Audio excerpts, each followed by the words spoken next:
한 소년이 있었어요. 어린 시절에 어머니와 함께 프랑스에 있는 루브르 박물관을 방문을 하였다고 합니다. 이 소년은 그 루브르 박물관을 그렇게 방문하고 난 뒤 어머니에게 이렇게 이야기했습니다.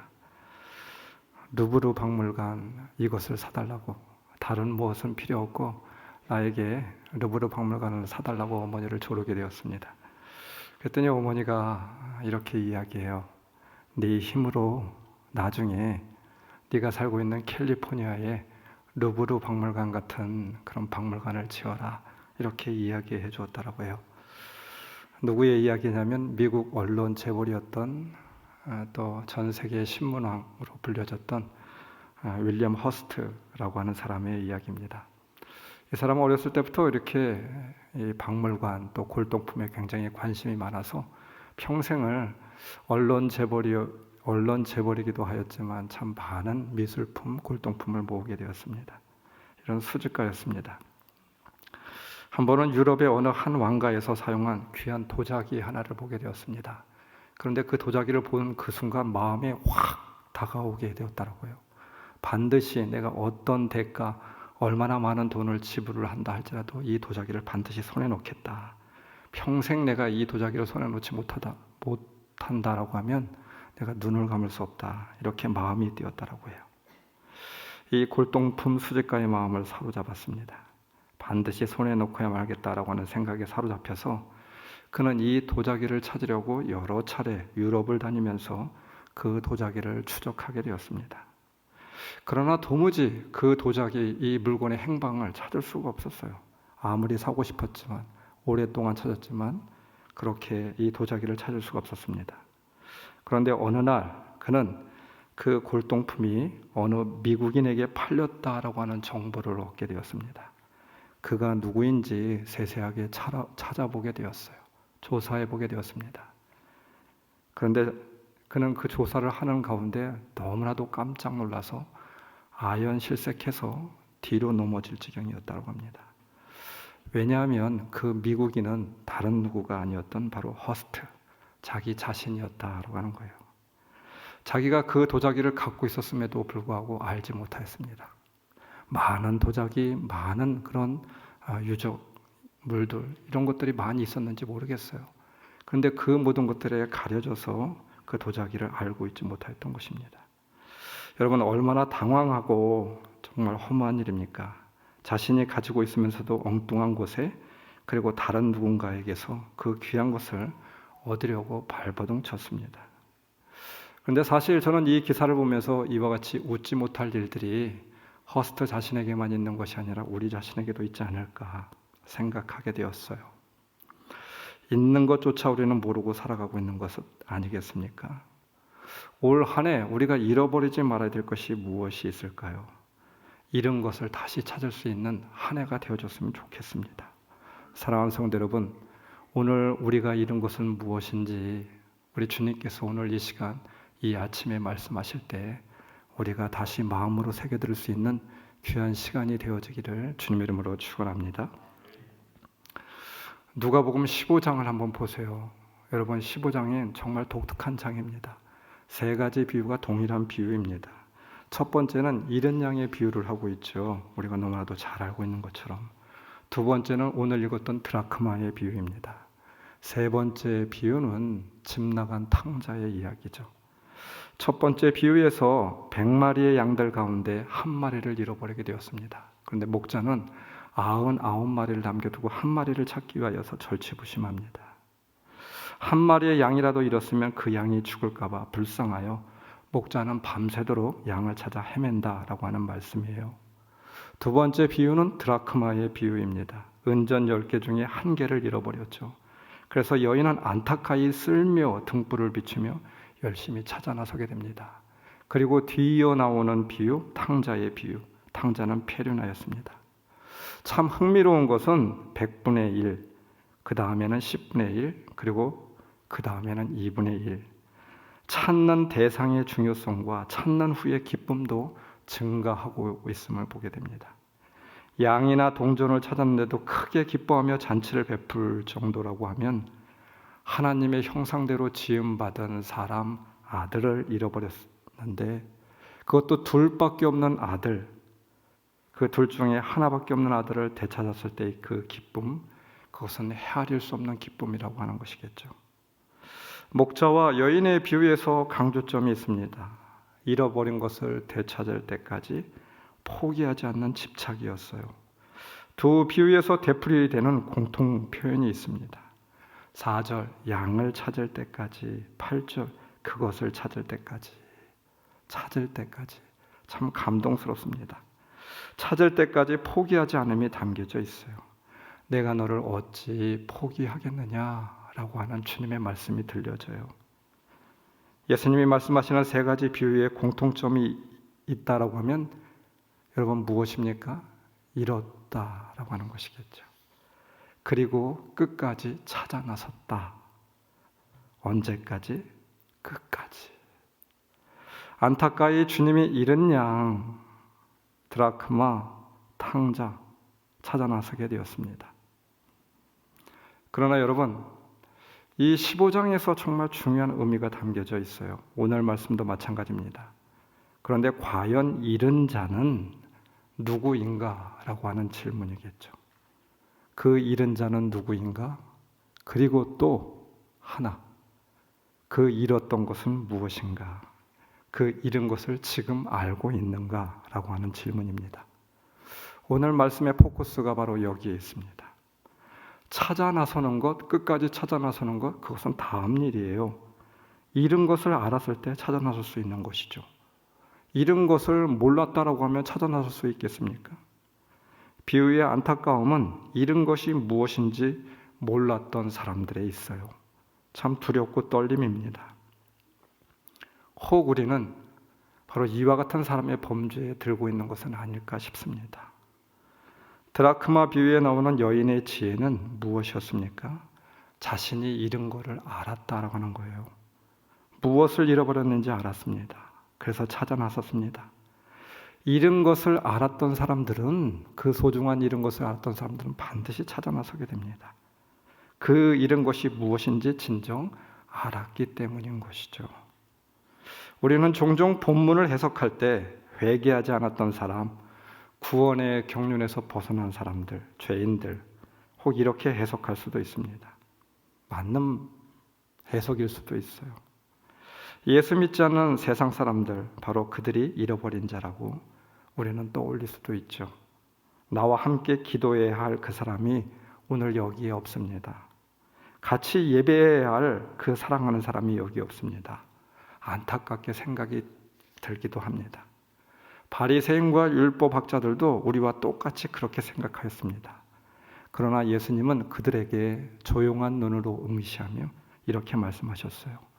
잃어버린 사람, 잃어버린 자, 그 사람은 바로 다른 사람이 아니라, 네가 생각하는 그 사람이 아니라 바로 너야. 바로 너야. 네가 그것을 알고 있니? 말씀을 들어야 할 사람, 진정 깨달아야 될 사람, 예수님이 정작 그들이 바로 듣기를 원하였던 것이었죠. 말씀 10절, 내가 너희에게 말한다. 이와 같이 회개하는 죄인 한 사람을 두고 하나님의 천사들이 기뻐할 것이다. 회개해야 될 사람들은 죄인들이 아니었습니다. 예수 믿지 않는 사람들이 아니었어요. 아직도 깨우치지 못하고 돌아서지 못하고 잃어버린 것을 몰랐던 안타까운 사람들. 여러분, 탕자는 어떤 사람이었습니까? 그래서 집 나간 탕자가 아니라 집안에 있는 큰아들, 그 큰아들이 탕자였음을 우리는 잘 알고 있잖아요. 탕자는 돌아왔습니다. 자신이 어떤 사람인지, 무슨 일을 했는지 잘 알았어요. 그래서 그는 더 이상 탕자가 아닙니다. 그러나 집안에 있는 맏형, 그 큰아들은 자신이 탕자인지 몰랐어요. 그래서 탕자였습니다. 주님은 말씀하십니다. 너희가 지금 본다고 말하니 너희의 죄가 그대로 남아있도다. 오늘 본문은 우리에게 질문하고 있죠. 100마리 양 가운데 그 한 마리는 누구인가? 10개의 드라크마 가운데 1개의 드라크마는 바로 누구인가? 집 나간 탕자는 누구인가? 라고 하는 질문입니다. 혹 여러분, 우리는 잃어버린 자가 누구인지 오늘 이 시간 진정 알고 있습니까? 내가 무엇을 잃고 있습니까? 내가 잃어버린 것 도대체 무엇입니까? 드라크마는 로마의 화폐 단위로 데나리온에 해당하는 그런 금액입니다. 한 사람의 하루의 인건비 정도에 해당하는 아주 작은, 작다고 하면 작은 것이고 좀 크다고 하면 큰 그런 금액일 수도 있지만 우리가 보편적으로 생각할 때 아주 작은 금액에 해당합니다. 여인은 에피멜로스, 찾아 나섰다. 신약 성경에서 딱 여기에만 쓰여지고 있는 그런 단어예요. 부지런히 세심하게 라고 하는 말입니다. 이렇게 생각할 수 있습니다. 오늘 성경 본문을 보면 그리 대단히 큰 돈도 아닌데 그거 하나 찾았다라고 10개 중에 하나 잃어버렸는데 그 작은 거 하나 찾았다라고 해서 동네 사람들 다 불러서 잔치를 해. 잔치를 하면 아마 10개보다도 더 많은 돈이 들어갈지도 모르겠어요. 그런데 이 여인은 한 개를 찾았다라고 잔치를 벌이고 있습니다. 참 어리석고 미련한 사람처럼 보입니다. 그러나 여러분, 그 드라크마는 여느 일반의 돈이 아니죠. 말씀을 보니까 원어의 성경에 보니까 10 드라크맨이라고 말하고 있어요. 정관사 10이 붙어 있습니다. 그 드라크마라고 하는 뜻입니다. 유대 사회에서는 남자가 여자를 아내로 맞이하게 될 때 사랑의 증표로 이 10 드라크마, 10립을 줄에 깨워서 주게 되는데 여인은 그것을 머리띠로서 남에게 보이도록 머리에 둘렀다라고 해요. 보통 드라크마가 아닙니다. 한 개를 잃어버렸다라고 하면 이 전체 10개가 다 소용이 없어요. 그뿐입니까? 이 드라크마는 어떤 돈입니까? 어떤 귀중한 가치를 갖고 있는 것입니까? 너무 귀한 동전이죠. 하나 보잘것없지만 잊어버릴 수 없는, 나에게는 반드시 있어줘야만 되는 것이겠죠. 드라크마 자체가 값이 나가서가 아니라고 하는 것입니다. 드라크마에 담겨있는 정신, 마음, 무용의 가치를 말하고 있는 것이죠. 이 여인의 이야기가 그렇습니다. 돈이야 어디 그것뿐이 없겠습니까? 그러나 이 여인의 마음은 다른 것으로 위로가 되지 않았어요. 오직 잃어버렸던 그 드라크마 한 입이어야만 됩니다. 그 은전이 아니고는 내 마음이 기뻐질 수 없다는 것이죠. 사랑하는 사람이나 어떤 특별한 자신만의 의미가 부여된 돈, 그 이상의 의미가 있었던 것이 바로 오늘 성경에 나와 있는 잃어버린 그 한 드라크마였습니다. 그 때문에 잃어버려서는 결코 안 되는 것이고 다른 것으로 그 자리를 채울 수도 없는 것이 되겠죠. 여러분들에게 몇 번 말씀드린 내용이기도 한데 저는 결혼할 때 제 아내와 함께 반지 하나 주고받았습니다. 유학을 가기 위해서 다른 거 준비한 게 아무것도 없었어요. 500만 원 결혼 비용이 들었습니다. 그래서 500만 원 가지고 여러 가지 결혼 꼭 필요한 것들만 그렇게 결혼식을 하게 되고 반지 하나 서로 주고받게 되었습니다. 그런데 이 반지가 그때 제가 살이 너무 많이 빠져가지고 헐렁하였습니다. 어느 날 결혼 반지를 잃어버렸는데 저는 잃어버린지도 모르고 살게 되었습니다. 유학 생활에 너무 바빠서 정신이 없어서. 어느 날 이모님이 앞에 있는 잔디밭을 저보고 깎으라고 하더라고요. 잔디 기계를 가지고 잔디밭을 쭉 깎고 있는데 뭔가 덜컹하는 소리가 들렸습니다. 기계가 멈춰섰어요. 이게 도대체 뭘까? 잔디밭에 돌덩이가 있는 것도 아닐 텐데 찾아보게 되니까 결혼 반지가 거기 있었어요. 제 결혼 반지였습니다. 너무 깜짝 놀랐습니다.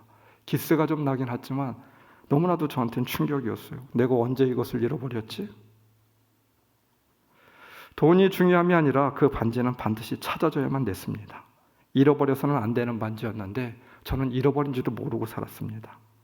아무리 좋은 것을 준다고 하여도 똑같은 새 반지를 산다고 하여도 그 반지를 대신할 수 없는 것이었죠. 얼마나 감사한지 사실 자세한 내용은 아직까지 아내에게 전달하지도 않았습니다. 오늘 본문은 초대교회 공동체 가운데 종종 읽혀지고 있는 그런 본문이었어요. 대강절에 읽혀졌던 그런 말씀이라고 합니다. 5세기 이탈리아의 밀라노 주교였던 암브로시우스라고 하는 이 주교는 이 말씀에 대해서 이렇게 해석을 하였습니다. 여자는 교회를 상징한다고, 그리고 한 드라크마는 은사를 상징한다고 설명하고 있습니다. 잃어버린 은사를 찾아 나선 교회, 성도와 같다라고 하는 말이 아닐까요? 여러분, 5세기의 교회는 이제 안정이 되었는지 모릅니다. 박해도 없어졌습니다. 그렇게 힘든 예배 생활도 하지 않아도 됩니다. 핍박과 환란이 사라져버리게 되었습니다. 교회가 로마에 의하여서 전 세계에 공포가 되었고 개신교가 국교가 되었습니다. 교회가 세계에 말씀이 세계에 전파되고 왕성해져 가고 있었습니다. 성도들이 이제는 마음껏 신앙생활을 하게 되었습니다. 교회가 부흥이 되었습니다. 폭발적으로. 핍박과 환란도 없어져 버렸습니다. 그런데 교회는 은사를 잃어버리게 되었어요. 처음 신앙을 고백하였을 때 그 뜨거운 마음이 사라지게 되었습니다. 주님을 위한 목숨보다 더 귀한 헌신이 사라져 버렸어요. 초대교회의 처음 신앙이 점점 옅어져 가고 있었습니다. 주신 사명을 잃어버렸던 것이었죠. 결국은 주님께 책망을 받는 교회로 전락할 수밖에 없었습니다. 은사라고 하는 것은 흔히 보케이션이라고 하는 말로 표현을 합니다. 보케이션, 목소리라고 하는 뜻입니다. 누구의 목소리일까요? 주님의 목소리.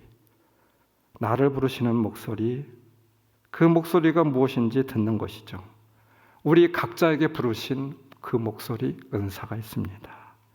그 목소리를 듣고 사는 것이죠. 그 목소리를 듣고 살 때 바른 길을 걸어갈 수 있고 바른 삶을 살아갈 수 있고 바른 신앙을 소유할 수 있는 것이죠. 하나님께서 우리에게 생명을 주셨습니다. 그리고 각자 귀한 달란트를 맡겨주셨습니다. 귀한 은사, 이 달란트를 선용하여 우리는 영광을 올려드려야 되겠죠. 얼마나 귀한 사명을 주셨습니까? 귀한 일을 주셨나요? 우리 각자의 보케이션, 목소리가 있습니다. 그 목소리를 듣고 하나님의 영광을 위해서 살아야 될 것입니다. 하나님은 모세에게 내 발에 신을 벗으라고 하였죠. 내가 서 있는 땅, 거룩한 땅, 아트마트 코데시라고 말씀하였습니다. 모세가 서 있는 땅은 황무지에 불과합니다. 풀 한 폭이 자랄 수 없는 곳이었어요. 모세의 상황 또한 마찬가지였습니다. 모세가 위대한 사람이어서, 능력 있는 사람이어서, 왕궁의 왕자로 자라서? 아니었어요. 그러면 왜 그 땅이 아트마트 코데시였습니까? 은사를 발견한 땅이었어요. 모세야, 내가 너를 통하여 이제 나의 일을 하게 할 것이다. 그 은사를 발견한 자리, 그 자리이기 때문에 바로 그 자리는 어느 무엇보다도 성스러운 자리, 아트마트 코데시, 성지라고 하나님은 말씀하고 있었던 것이었죠. 지난주에 월드비전에서 저보고 와서 좀 신년 할애에 설교를 해달라고, 직원들에게 설교를 해달라고 부탁을 하게 되었습니다. 가서 설교를 하게 되었고 관장님 비롯한 본부장님, 직원들과 함께 교제를 갖는 시간을 갖게 되었습니다. 말씀을 전하는데 정말 눈이 반짝반짝 빛나고 있더라고요. 살아있었습니다. 분위기가 얼마나 좋은지, 우리 교회 분위기도 그렇게 좀 분위기가 밝아졌으면 좋겠다 생각이 들었어요. 제가 왔다고 하여서 그런 것은 아니었겠죠. 저는 참 당황하였습니다. 말씀을 전하는데 막 노투해졌고 은혜에 감격하고 새롭게 결단하는 모습이 눈에 익혀지게 되었습니다. 그러면서 저는 말씀을 전할 때 제 마음 가운데 다가오는 생각이 있었어요. 전하고 있는 나의 모습은 어떠한가? 정작 전하고 있는 나는 은사를 발견하고 있었는가? 은사에 대한 감사와 새로움이 나에게 있는가 질문되어졌습니다. 애플의 창업자였던 타기한 스티브 잡스는 창업 초기에 회사 성장에 제자리 걸음을 하고 있어서 너무나도 고민이 되었습니다. 이대로는 안 되겠는데, 왜 회사가 성장하지 못할까? 이대로 주저앉으면 안 되는데 고민하다가 마케팅 전문가를 찾아가게 되었습니다. 미국에서 가장 유명한 사람이었어요. 바로 존 스컬리라고 하는 사람입니다. 근데 이 사람은 펩시콜라에 있었던 사람이었어요. 펩시콜라의 CEO였습니다. 이 사람이 마케팅이 너무나도 훌륭하여서 정말 위대한 성과를 이루고 있는 것을 보고 이 사람을 찾아가고 자기 회사에 영입하기 위하여서 찾아가게 되었습니다. 존 스컬리라고 하는 사람은 38살의 나이에 펩시콜라의 사장이 된 사람으로, 코카콜라, 여러분 코카콜라는 전 세계적으로 1등이잖아요. 음료에서. 이 부동의 1등을 밀어냈던 사람이 바로 존 스컬리라고 하는 사람이었어요. 그는 펩시콜라의 사장으로서 그가 누리고 있는 지위와 관세 그리고 모든 것에 만족하고 있었어요. 부동의 일이었던 코카콜라를 몰아낸 사람이니 얼마나 대단한 사람입니까? 그가 펩시콜라 사장의 자리를 떠날 하등의 이유가 없었던 사람이었습니다. 스티브 잡스는 그를 찾아가서 충분히 설득하고 나와 함께 하자고, 충분한 보상을 제공하겠다고, 여기서 받는 이상의 보상을 제공하겠다고 제안해도 그가 움직이지 않았습니다. 44세의 존 스컬리에게 마지막 승부수로 스티브 잡스가 이런 말 한마디를 전하였다라고 해요. 너무 유명한 말이죠. 당신은 설탕물을 팔면서 여기서 인생을 낭비하고 허비하겠습니까? 아니면 나와 함께 세상을 바꾸는 그런 사람이 되겠습니까? 당신은 인간에게 쓸모없는 설탕물을 팔면서 여기서 인생을 낭비하며 안주하며 살겠습니까? 아니면 나와 함께 세상을 바꾸는 일을 감당하겠습니까? 그의 인물됨, 귀한 능력을 알았습니다. 선한 일에, 그리고 세상을 바꾸는 일에 자신이 있어야 할 자리에서 세상을 바꾸는 귀한 사역을 함께하지 않겠느냐. 여러분, 그렇습니다. 우리도 선택을 해야만 합니다. 그럭저럭 살 수 있습니다. 현실의 삶에 안주하며 사는 것이 좋을 수도 있어요. 신년 할애 설교를 부탁받아 말씀을 전하면서 월드비전 직원들에게 물었습니다. 여러분을 최고의 자리로 불러주셨습니다. 하나님이 주신 최고의 선택, 인생에 있어서 가장 귀한 일을 하는 자리로 불러주셨다고 저는 믿습니다. 그리고 여러분들은 할 수 있는 사람이라고 믿습니다. 맹물을 파는 자리, 일자리를 얻기 위하여, 먹고 살기 위하여, 직장을 갖고 봉급을 받기 위하여 이 자리에 부르신 자리가 아니라고 생각합니다. 그런 사람이 있다고 하면 안타까운 분들이고 빨리 이 자리를 떠나야 되겠죠. 그만두는 것이 상책입니다. 조직을 위하여서, 자신을 위해서 빨리 그만두는 것이 좋은 일이 되겠죠. 여러분, 우리는 어떠합니까? 하나님이 우리를 부르셨어요. 정말 귀한 사명을 주셨습니다. 이 귀한 자리, 각자에게 부르신 은사의 자리에 우리를 불러주셨어요. 월드비전에 있는 직원들만이 아니죠. 하나님의 나라와 교회를 위하여서 몸된 교회의 임원으로, 직분자로, 그리고 사역자로 하나님이 기뻐하는 일로 그 자리에 우리를 불러주셨다고 여러분 그렇게 믿고 있지 않아요? 예배하는 자리, 기도하는 자리, 섬겨야 될 자리, 충성해야 될 자리, 오늘 내가 서 있어야 될 자리이죠. 그렇지 않습니까? 하나님께 영광을 올려드리는 귀한 자리, 기뻐하는 자리가 아니겠습니까? 여러분들은 그렇게 생각하지 않아요? 그런데 그 귀한 사명을 알지도 깨닫지도 모르고 잃어버린지도 모르고 사는 안타까운 인생, 그런 인생들은 되지 말아야 되겠죠. 혹은 이 귀한 자리를 맹물을 파는 자리쯤으로 귀한 것의 가치를 모르며 살아가는 그런 어리석은 성도가 되어서는 결단코 안 됩니다. 그러한 사람에게 주님께서는 천하를 호령하고 천지를 주관하는 하나님께서는 우리에게 그 귀한 은사를 맡길 수가 없습니다. 여러분, 우리 각자에게 주신 사명과 부르심의 자리가 새로워졌으면 합니다. 새로워졌으면 합니다. 새로워졌으면 합니다. 사실 직원들에게 물었던 것이 아니라, 월드비전 직원들에게 물었던 것이 아니라 저 자신에게 묻고 저 자신에게 조용히 답하고 싶었던 내용이기도 합니다. 부름받아 나선 이 몸 어디든지 가오리다. 괴로우나 즐거우나 주만 따라 가오리니. 어느 누가 막으리까? 죽음인들 막으리까? 아골골짝 빈들에도 복음 들고 가오리다.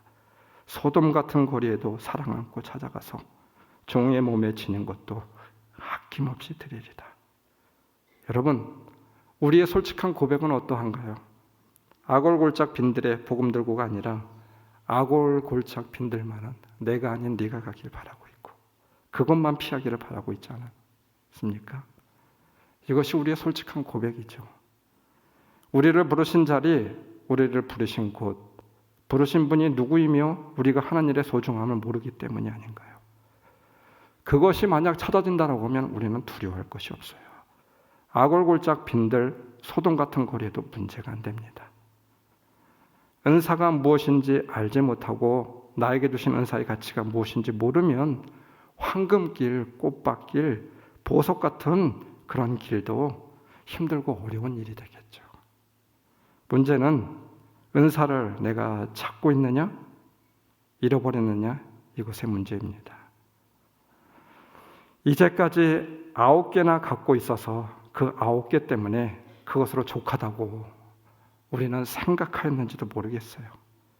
하나의 가치가 무엇인지도 모르고 그럭저럭 살았는지도 모르겠습니다. 그러나 여러분, 그 하나가 찾아져야 되지 않을까요? 하나만 부족하여도 온전한 것이 못 됩니다. 우리 각자에게 부르신 자리가 있어요. 귀하게 주신 사명의 자리가 있습니다. 그 은사가 여러분들에게 다시 한번 새로워지고 찾아질 수 있는 이 귀한 시간, 올 한 해가 되어지기를 다시 한번 진심으로 주의 이름으로 축원합니다. 말씀 8절, 그것을 찾을 때까지 헤오스 후 슈레, 끝까지 찾아야 할 드라크마가 있습니다. 9가지가 중요합니다. 그러나 한 가지가 없으면 아무 소용이 없습니다. 한 가지 때문에 다 헛수고가 되는 것이 있습니다. 여인은 어떠하였을까요? 후회하고 자책도 해보았을 것입니다. 털썩 주저앉아 울기도 하였습니다. 자책하였습니다. 멍청이 같은 이라고 어쩌자고 그것을 잃어버렸어? 머리를 때리기도 하였습니다. 그러나 이내 포기하고 싶지 않았습니다. 찾는 신용이라도 해야 할 것 같았습니다. 그래야 나 자신에게 스스로에게 위안이 될 것 같았습니다. 그렇게 정신없이 찾다가 다시 포기하려고 하는 그 순간, 내가 포기하지 않고 찾는 것을 끝내지 않는 한 희망이 남아있음을 알았습니다. 마음속에나마 잊혀지고 잃어버리지 않기 위함이었습니다. 찾고 있는 시간만큼은 완전히 잃어버린 것이 아니기 때문이었습니다. 여러분, 그것이 무엇입니까? 단지 드라크마 1개, 은전을 찾고자 함이 아니었어요. 결혼할 때 받은 것, 그래서 귀중한 은전이어서도 아닙니다. 은전을 찾으며 줄곧 생각하며 다짐하였습니다.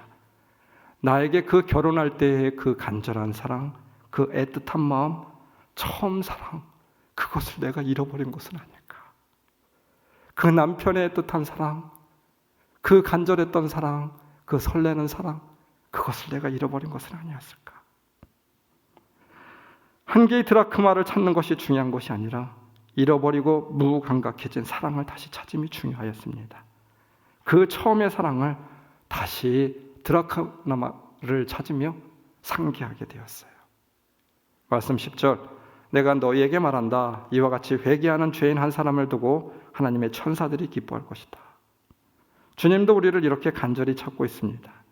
찾는 분은 바로 우리 주님이시죠. 잃어버린 드라크마는 우리 자신이며 우리의 모습을 말함이 아니겠습니까? 포기할 수도 없고 포기해서도 안 되며 희망을 놓을 수 없습니다. 드라크마는 한 사람을 말하였습니다. 회개하는 한 사람이었어요. 중요한 것은 그런데 무엇을 회개하였느냐라고 하는 것이 되겠죠. 원래의 자리에서 벗어난 하나님의 백성의 자리에서 벗어난, 그리고 죄의 자리에 있었던 자신의 모습을 회개하였어요. 그 회개하는 한 사람을 위하여 기뻐하신다고 천국의 잔치가 열려짐을 오늘 성경은 말씀하고 있죠. 여러분, 죄라고 하는 말 하마르티아 이렇게 원어는 표현하고 있습니다. 화살이 관역을 맞추지 못하고 벗어난다라고 하는 의미입니다. 관역에서 벗어난 상태를 말하고 있어요. 있어야 할 곳이 있습니다. 화살을 당겼으면 당연히 관역에 꽂혀져야만 되는데 그 화살이 관역에서 벗어났어요. 여러분, 혹 우리 신앙의 자세, 은사의 모습은 주님에 대한 사랑과 순종이 관역에서, 그 있어야 될 자리에서 벗어난 것은 아닙니까? 회개하며 돌아와야 하는 것은 아닌가요? 은사가 중요함이 아니겠죠. 은사를 아는 것이 중요함이 아닙니다. 은사를 대하는 마음, 은사를 대하는 나의 자세, 은사를 대하는 나의 처음 마음, 이것이 바로 관역에서 지금 제자리에 꽂혀 있느냐 벗어나 있느냐, 주님은 이것을 말하고 있는 것이 아닐까요? 나에게 찾아줘야 할 것이 있지 않습니까? 본래의 모습에서 많이 벗어나고 변질되고 관역에서 벗어나 있는 것은 아닙니까? 말씀 9절, 잃었던 드라크마를 찾았습니다. 잃었던 드라크마는 완전히 없었던 무에서 유를 말함이 아닙니다. 전에는 없었는데 완전히 없었던 것에서 무엇인가 새로 생겨난 것이 아닙니다. 여러분, 우리는 말씀을 새롭게 읽어야만 됩니다. 전에 있었던 것인데 지금은 없어요. 전에 존재했던 것인데 지금은 사라져 버렸어요. 이것에 대한 질문이죠. 주님이 말씀하시는 잃었던 것은 죄에 빠진 사람에 대한 이야기만이 아닙니다. 주님의 실망과 안타까움은 전에 갖고 있었지만 오늘 잃어버리는 것, 여기에 있어요. 전에는 사랑스러운 것, 전에는 주님의 기쁨이었던 드라크마였습니다. 이전에는 교회의 반석이요 사랑스러운 수제자 베드로였지만 오늘은 디베라 바닷가의 물고기 한 마리에 전전긍긍하고 세상 속에 발을 딛고 서 있는 시몬이었습니다. 전에는 하늘에 불을 내리는 갈멜산의 엘리야였지만 오늘은 로뎀나무 아래의 엘리야였어요. 우리 현재의 모습이죠. 전에는 있었지만 오늘은 잃어버린 오늘 우리 현재의 모습. 전에는 아름다운 처음의 사랑이요 처음의 마음이었지만 그러나 오늘은 무기력하고 타성에 젖은 메마른 마음, 영혼 없는 마음이죠. 오늘 우리가 찾아줘야 될 원래의 모습입니다. 주님이 소중히 여기시고 사랑스러워하시는 모습이죠. 시간이 지나고 환경과 문제에 익숙해져 어느덧 떠나 있는 것도 모르고 무감각해져 있는 것은 아닙니까? 아무 의미와 감동 없이 신앙생활, 믿음생활, 은사생활을 하고 있는 것은 아닙니까? 첫 신앙, 첫 사명. 우리는 오늘날 위기의 시대를 살아가고 있다고 말하고 있어요. 코로나가 위기입니다. 현재의 상황, 전도도 안 되고 성도 수가 감소되고 교회와 성도들이 모이지 않고 교회의 평판이 추락하고 이내 교회가 소멸하는 것 위기입니다. 두렵습니다. 여러분, 근데 정말 이것이 위기인가요? 아니에요. 왜 이것이 위기입니까? 우리 위기는 여기에 있잖아요. 교회 평판 추락하면 어떻습니까? 교회 성도 좀 떨어지면 어떻습니까? 정말 위기는 무엇인 줄 아십니까? 내가 첫사랑을 잃어버린 것, 처음의 마음을 잃어버린 것, 이게 정말 위기이죠. 십자가의 은혜를 잃어버린 것, 나 자신이 잃어버린 것, 이게 위기이죠. 무엇을 하고 안 하고의 문제가 아니었습니다. 무엇을 잘하고 못하고의 문제도 아닙니다. 그 잘한다라고 하는 것 때문에, 경륜과 연륜 때문에, 오랜 경험 때문에, 신앙의 연수 때문에 그것이 문제였죠. 드라크마를 잃은지도 모르고 살고 있는 것입니다. 소중한 것을 놓치고 우리 스스로를 망치고 있었습니다. 하나님은 분명 노련하고 모든 부분에 있어 완전한 그런 엘리보다도 사무엘을, 그 어린 사무엘을 찾으셨습니다. 하나님은 그 위대한 왕, 준수한 왕, 막강한 권력을 쥐고 있었던 사울보다도 그 어린 소년 다윗을 찾으셨어요. 우리는 이것을 간과해서는 안 됩니다. 하나님이 보시는 것은 우리의 마음이죠. 처음의 마음, 처음의 사랑을 더 보기 원하십니다. 이 한 가지가 없으면 나머지 9개가 소용이 없어요. 말씀 8절, 그가 그 가운데 하나를 잃으면 등불을 켜고 온 집안을 쓸며 그것을 찾을 때까지 샅샅이 뒤지지 않겠느냐. 하나를 잃으면 전체가 무용지물이 됩니다. 등불을 켜야만 합니다. 어두워진 마음의 등불을 밝혀줘야만 합니다. 있고 없고 바르고 그 기준에서 벗어난 것을 알 수가 있게 되는 것이죠. 비지를 하며 쓸며 샅샅이 찾아 나서야 되겠습니다. 다산 정약용 선생은 생의 마지막 시기에 자신의 생활을 재정비하기를 바랐습니다. 그는 마흔의 형제들을 다 잃어버리고 유배를 떠나서 지옥을 경험하게 되었습니다. 그리고 나이 60에 이르러서 다시 마주한 막막한 삶에 다산 선생은 또 흔들리게 되었습니다. 천재라 불렸던 학자, 그토록 왕의 신망과 여러 신하들에게 칭송을 받았던 다산이었는데 이제는 알아주는 이도 아무것도 남은 것도 없고 아무것도 할 수 있는 일이 없었어요. 오랜 귀양 생활과 그로 인해 등을 돌린 사람들, 후회와 미련이 가득한 삶으로부터 이대로 있어서는 안 되겠다 싶었습니다. 그래서 자신을 지키기 위하여 다사는 2가지 습관을 몸과 마음에 익히고 매일 하였다라고 해요. 그 하나가 더 이상 흔들리지 않겠노라고 다짐을 하며 그 다짐을 행동으로 옮겼는데, 그 하나는 바로 매일 새벽마다 아침에 일어나 마당에 비질을 하는 일이었습니다. 그는 지옥의 나날들을 보내면서 일상부터 무너지고 희미해졌음을 늦게 깨달았습니다. 그래서 귀찮음을 이기고 안고 있는 절절한 고민들을 뒤로 한 채 매일 마당을 쓸었습니다.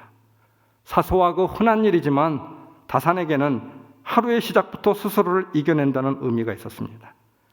처음부터 이겼다면 2번째도 이길 것이고, 그렇게 이겨낸 경험이 쌓여서 승리하는 삶과 습관이 되어진다라고 하는 것이겠죠.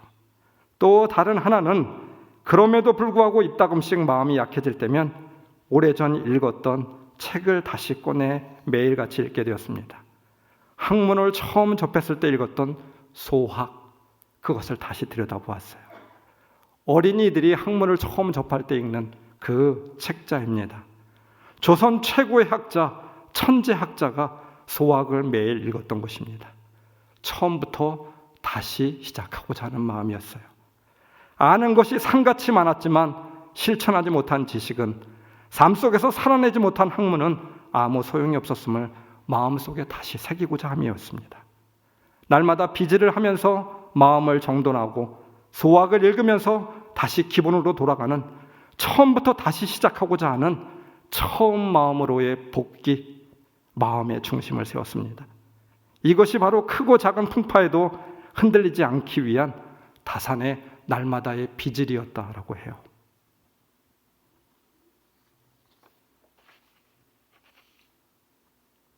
처음 마음에 대하여서 한 시인이 이렇게 노래합니다. 잊지 말라. 지금 네가 열고 들어온 문이 한때는 다 벽이었다라고 하는 것을, 쉽게 열리는 문은 쉽게 닫히는 법, 들어올 때 좁지만 나갈 때는 넓은 거란다. 집도 사람도 생각의 그릇만큼 넓어지고 깊어지느니 처음 문을 열 때의 그 떨림으로 늘 네 집의 창문을 넓혀라. 그리고 창가에 앉아 바라보라. 세상의 모든 집에 창문이 있는 것은 바깥 풍경을 내다보기보다 그 빛으로 자신을 비추기 위함이니, 생각이 막힐 때마다 창가에 앉아 고요히 사색하라. 지혜와 영감은 창가에서 나온다. 어느 집에 불이 켜지든지 먼 하늘의 별이 어떻게 반짝이는지, 그 빛이 내게로 와서 어떤 삶의 그림자를 만드는지, 시간이 날 때마다 그곳에 앉아 너를 돌아보라. 그리고 세상의 창문이 되어라. 창가에서는 누구나 시인이 된다. 우리가 마주하고 있는 신앙과 믿음의 창가에 우리는 앉아야 되겠습니다. 처음 문을 열 때의 그 떨림으로 우리 집의 창문을 넓혔으면 좋겠습니다. 그리고 그 창을 통하여 들어오는 깨우침과 은혜의 빛을 통하여 늘 나 자신을 비출 수 있는 우리가 되어지기를 주님의 이름으로 다시 한번 축원합니다. 말씀 8절, 그 가운데서 하나를 잃으면 등불을 켜고 온 집안을 쓸며 그것을 찾을 때까지 샅샅이 뒤지지 않겠느냐. 어두워진 심령의 등불을 밝히며 오늘 심령의 마당을 열심히 그리고 깨끗이 비질을 하며, 날마다 비질을 하며 그 드라크마, 그 처음 마음이 찾아질 수 있기를 오늘 이 시간 다시 한번 새기고 다시 한번 간직하며 나아갈 수 있는 올 한 해가 되어지기를 주님의 이름으로 축원합니다. 말씀을 기억하며 우리 통성으로 기도합시다.